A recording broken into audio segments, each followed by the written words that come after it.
মই মোৰ দুগৰাকী ছোৱালী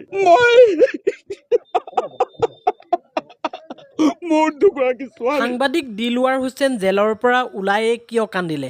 হুক হুকাই কান্দিলে কেমেৰাৰ সন্মুখত। দুজনী কন্যাৰ কথাও ক'লে, নিজৰ ছোৱালী দুজনীৰ কথাও ক'লে। কিয় ক'ব লগা হ'ল? কি এনেকুৱা বিস্ফোৰণ ঘটালে দিলৱাৰ হুছেইনে? আৰু তেওঁ কথা দিছে সেই বিস্ফোৰণ আৰু ঘটাব। এই কথাখিনি ব্যক্ত কৰিছে। মই ভিডিঅ' ক্লিপটো লগাম, কিন্তু আপোনালোকে জানি থওক যে দিলৱাৰ হুছেইনক এখন মিছা কেছ জাপি দিয়া হৈছিল, এখন নহয় দুখনকৈ।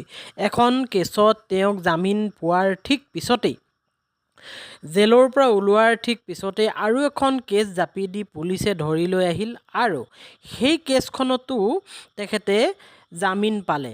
অৰ্থাৎ যিটো পক্ষই তেওঁৰ ওপৰত কেছ দিছিল, এক প্ৰকাৰ ক'বলৈ গ'লে ন্যায়পালিকাই তেওঁবিলাকৰ গালত এটাকৈ পোনহতীয়া কি সোধাইছে আপোনালোকে খুব ভালকৈ গম পাইছে। গতিকে সত্যৰ পথত আছে বুলি প্ৰতিজন অসমবাসীয়ে তেওঁক বিশ্বাস কৰিছে, কাৰণ তেওঁ এজন সত্যৰ পথত থাকি নিৰ্ভীকতাৰে তেওঁ বাতৰি কৰি আহিছে আৰু দুৰ্নীতিৰ বিৰুদ্ধে মাত মাতি আহিছে। গতিকে তেখেতৰ ওপৰত বিভিন্ন ধৰণৰ এনেকুৱা দুৰ্নীতি কৰা ব্যক্তিয়ে তেওঁক জেলত ভৰাই থ'বলৈ, তেওঁৰ কণ্ঠ ৰোধ কৰিবলৈ বিচাৰিছিল, কিন্তু অৱশেষত ন্যায়পালিকাই ন্যায় দিছে।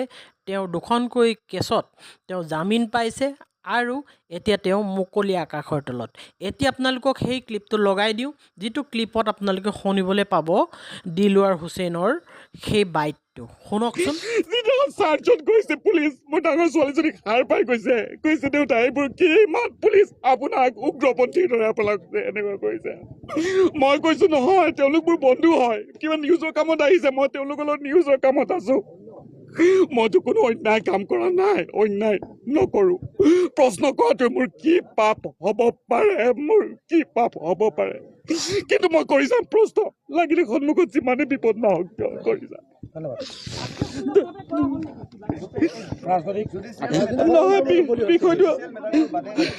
বিষয়টো পিছত মোৰ অধিবক্তাই আপোনালোকৰ লগত ব্যক্ত কৰিব, কিন্তু মই আপোনালোকক ক'ব খোজো মই সত্যৰ পথত আছো।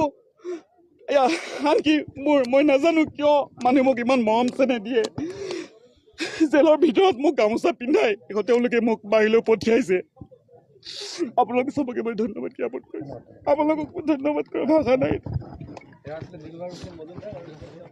যিদিনাখন চাৰ্জত গৈছে পুলিচ, মোৰ ডাঙৰ ছোৱালীজনীক সাৰ পাই কৈছে দেউতা এইবোৰ কি মাত, পুলিচ আপোনাক উগ্ৰপন্থীৰ দৰে আপোনাক এনেকুৱা কৰিছে। মই কৈছো নহয়, তেওঁলোক মোৰ বন্ধু হয়, কিবা নিউজৰ কামত আহিছে, মই তেওঁলোকৰ লগত নিউজৰ কামত আছো। মইতো কোনো অন্যায় কাম কৰা নাই, অন্যায় নকৰো। প্ৰশ্ন কৰাটো মোৰ কি পাপ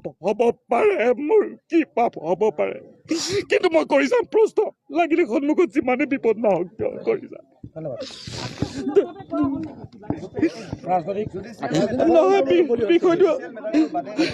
বিষয়টো পিছত মোৰ অধিবক্তাই আপোনালোকৰ লগত ব্যক্ত কৰিব, কিন্তু মই আপোনালোকক ক'ব খোজো মই সত্যৰ পথত আছো। আনকি মই নাজানো কিয় মানুহে মোক ইমান মৰম চেনেহ দিয়ে। জেলৰ ভিতৰত মোক গামোচা পিন্ধাই তেওঁলোকে মোক বাহিৰলৈ পঠিয়াইছে।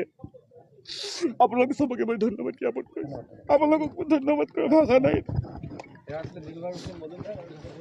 এয়া আছিল দিলৱাৰ হুছেইনে জেলৰ পৰা ওলাই আহি মিডিয়াৰ আগত ৰখা বক্তব্য, আৰু এই বক্তব্যৰ পৰা আমি এটা কথা স্পষ্ট ৰূপে জানিব পাৰিছোঁ যে তেওঁ ভৱিষ্যতলৈ সাংবাদিকতা কৰি যাব সত্যৰ পথত থাকি, আৰু অসমৰ ৰাইজে আৰু সচেতন ৰাইজেও বিচাৰিব দিলৱাৰ হুছেইন এজন সৎ সাহসী সাংবাদিক হৈ ৰওক।